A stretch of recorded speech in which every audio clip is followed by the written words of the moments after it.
Selamat siang dan salam sejahtera bagi kita semuanya. Perkenalkan, nama saya Asri Elfrida Merpaung dengan NIM 3203122005 dari Prodi Pendidikan Antropologi Fakultas Ilmu Sosial Universitas Negeri Medan.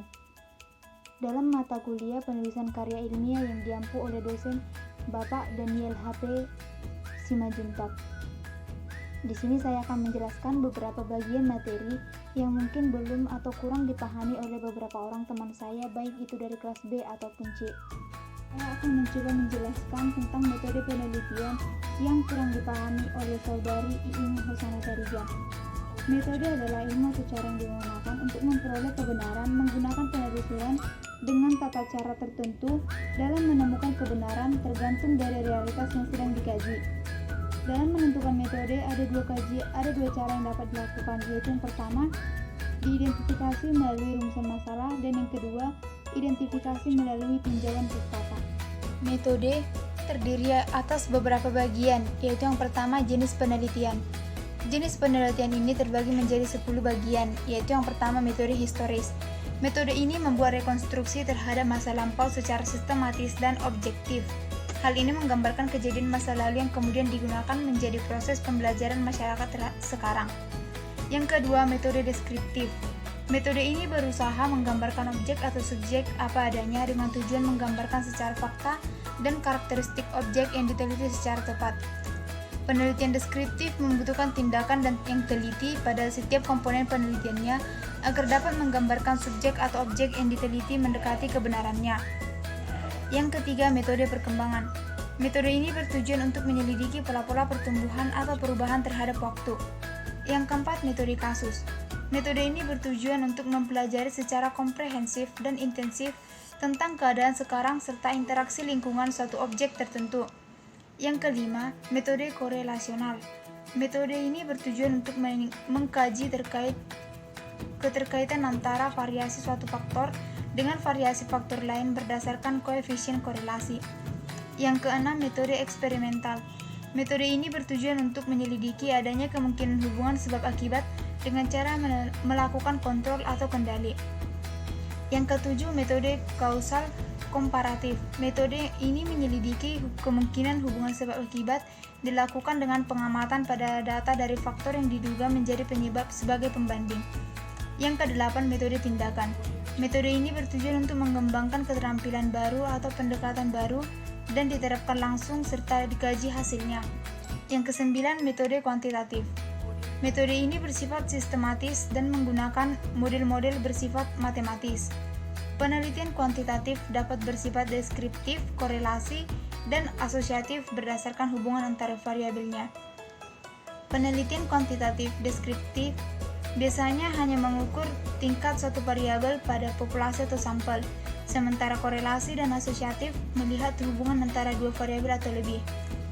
Jika kuantitatif korelasi hanya menunjukkan hubungan, asosiatif berusaha mencari hubungan sebab akibat antara variabel-variabel terkait. 10. Metode kualitatif. Metode ini berfokus pada pemahaman terhadap fenomena sosial yang terjadi di masyarakat. Penelitian ini menggunakan perspektif dari partisipan sebagai gambaran dalam memperoleh hasil penelitian. Penelitian kualitatif misalnya metode naratif, fenomenologi, etnografi, dan studi kasus. Yang kedua, lokasi penelitian. Lokasi penelitian ini terkait dengan batasan yang diteliti oleh peneliti. Yang ketiga, sumber yang mampu menjawab rumusan masalah atau informan. Informan ini bisa jadi warga atau masyarakat dan BPS atau Badan Pusat Statistik. Teknik pengumpulan data dalam metode ada 3. Yang pertama, pengumpulan data dengan cara observasi. Teknik ini merupakan salah satu teknik yang dilakukan dengan cara mengamati secara langsung suatu keadaan ataupun situasi dari suatu subjek penelitian. Untuk teknik yang satu ini merupakan sebuah teknik yang dilakukan dengan cara mengamati langsung suatu keadaan ataupun situasi dari sebuah subjek penelitian. Untuk data dari hasil observasi sendiri, tidak hanya dilihat dari sikap subjektif penelitian itu saja, akan tetapi ada pula berbagai macam faktor yang harus diperhatikan.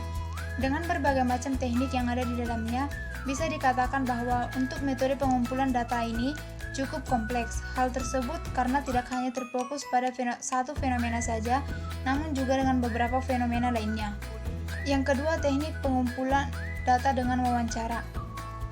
Teknik ini dilakukan dengan mengajukan beberapa pertanyaan secara langsung kepada subjek penelitian itu sendiri. Sebelum melakukan sebuah wawancara, biasanya peneliti akan membuat beberapa pertanyaan terlebih dahulu. Untuk membuat pertanyaan yang akan ditanyakan kepada narasumber juga tidak boleh dilakukan dengan cara sembarangan. Peneliti harus membuat pertanyaan yang sesuai dengan topik yang akan dibahas. Yang ketiga, teknik pengumpulan data dengan cara dokumentasi. Data-data yang ada dalam penelitian tersebut didapat dan diarsip buku-buku ataupun dokumen. Akan tetapi, hal itu tidak berarti bahwa jenis penelitian ini tidak membutuhkan pustaka. Selanjutnya, teknik analisis data. Untuk teknik analisis data itu digunakan tergantung melalui jenis penelitian yang digunakan. Untuk jenis penelitian kualitatif, teknik analisis data yang digunakan ada 4. Yang pertama, reduksi data. Yang kedua, display data. Yang ketiga, interpretasi data. Yang keempat, penarikan kesimpulan. Untuk teknik analisis data kuantitatif, yang pertama ada analisis data kuantitatif deskriptif. Yang kedua, analisis data kuantitatif inferensial. Kemudian tahap penganalisisan data.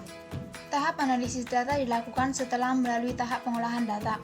Hasil olahan data itu kemudian akan dianalisis dan ditafsirkan sehingga data tersebut dapat dipahami sebagai sebuah informasi. Pada proses penganalisis data ini peneliti akan memilih menggunakan metode teknik analisis data, yakni analisis kuantitatif atau analisis kualitatif.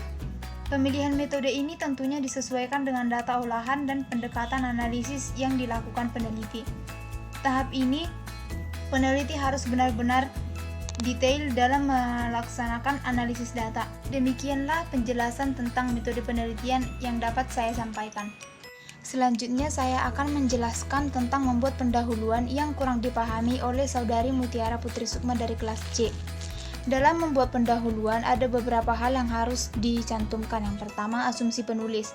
Pada bagian asumsi penulis ini, penulis harus mencantumkan asumsinya atau pendapatnya tentang apa yang menjadi latar belakang penulis membuat penelitian tersebut. Yang kedua, asumsi ahli. Pada asumsi ahli ini, penulis harus memberikan beberapa asumsi atau pendapat para ahli yang mendukung tulisannya. Yang ketiga, data observasi.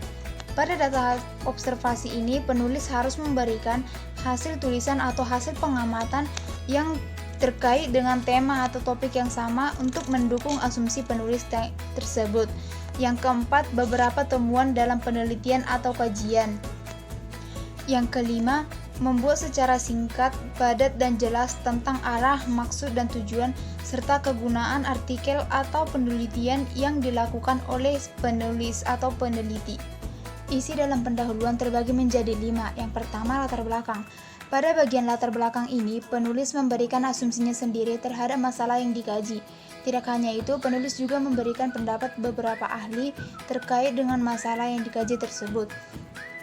Kemudian, penulis juga memberikan alasan empiris dan teoritis pada bagian latar belakang. Yang kedua, rumusan masalah. Pada bagian rumusan masalah ini, penulis memberikan apa yang menjadi pertanyaannya sehingga dia membuat tulisan atau artikel tersebut. Yang ketiga, tujuan dan manfaat. Pada bagian tujuan dan manfaat ini yaitu tujuan penulis membuat artikel tersebut dan manfaatnya bagi para pembaca ataupun bagi penulis sendiri. Yang keempat, kajian pustaka. Pada bagian kajian pustaka ini, penulis dapat menambahkan beberapa pernyataan yang bersumber dari buku atau jurnal yang memiliki tema yang sama dengan tulisan yang dibuat oleh penulis. Yang kelima, metode penulisan atau penelitian. Pada bagian ini, penulis memberikan atau menjelaskan metode apa yang digunakan dalam membuat tulisannya tersebut. Kemudian saya akan menjelaskan mengenai kohesi dan koheren dalam pendahuluan yang kurang dipahami oleh teman saya Dahlia Nebaho dari kelas C.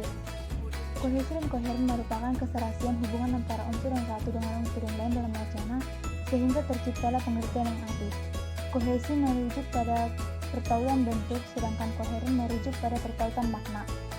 Kohesi dan koheren yang digunakan dalam pendahuluan yaitu misalnya dalam sebuah pendahuluan itu penulis mengkaitkan dari berbagai buku ataupun jurnal yang didapat oleh penulis, lalu kemudian dikaitkan hubungannya dengan artikel ataupun tulisan yang ditulis oleh penulis tersebut untuk menambah beberapa pernyataan dan memperluas pengetahuan pembaca dalam membaca artikel atau tulisan yang ditulis oleh penulis tersebut. Demikianlah penjelasan singkat yang dapat saya berikan. Semoga apa yang saya berikan dapat diterima oleh teman saya. Sekian dan terima kasih.